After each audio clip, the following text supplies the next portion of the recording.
नाशिक जिल्ह्यात तब्बल 24 धरणं आहेत। त्यात गंगापूर, दारणासह 7 मोठ्या आणि 17 मध्यम प्रकल्पांचा समावेश आहे।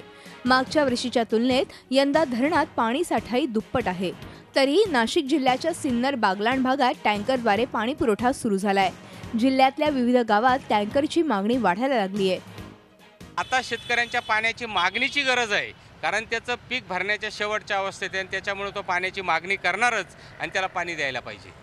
परंतु प्रश्न असा आहे की कोणतं पाणी, शेती आणि पीक या तिघांचं एकत्रित नियोजन झाल्याशिवाय तुम्हाला पाण्याचं धोरण नक्की करताच येणार नाही। नाशिक जिल्ह्याला पाणी पुरवठा करणाऱ्या धरणांमध्ये मुबलक पाणीसाठा असताना ग्रामीण भागात पाण्याची मागणी पूर्ण केली जात नाहीये। धरण उशाशी आणि कोरड घशाशी अशी गत ग्रामीण जनतेची झाली आहे। प्रशासनाच्या नियोजनाच्या अभावाचा फटका शेतकरी आणि ग्रामस्थांना बसत असल्याची ओरड केली जाते।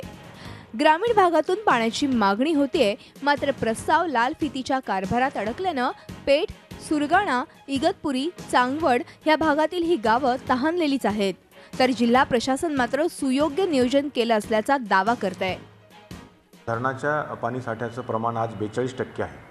मात्र काही भागामध्ये नक्कीच पावसाचं प्रमाण कमी असल्यामुळे त्या भागातून टँकरची मागणी सुरू होत आहे।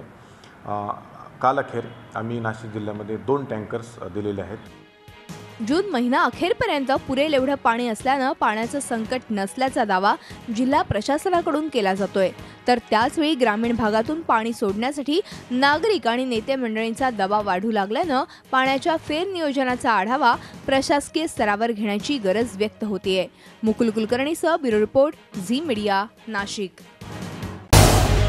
झी 24 तास रहा एक पाऊल पुढे।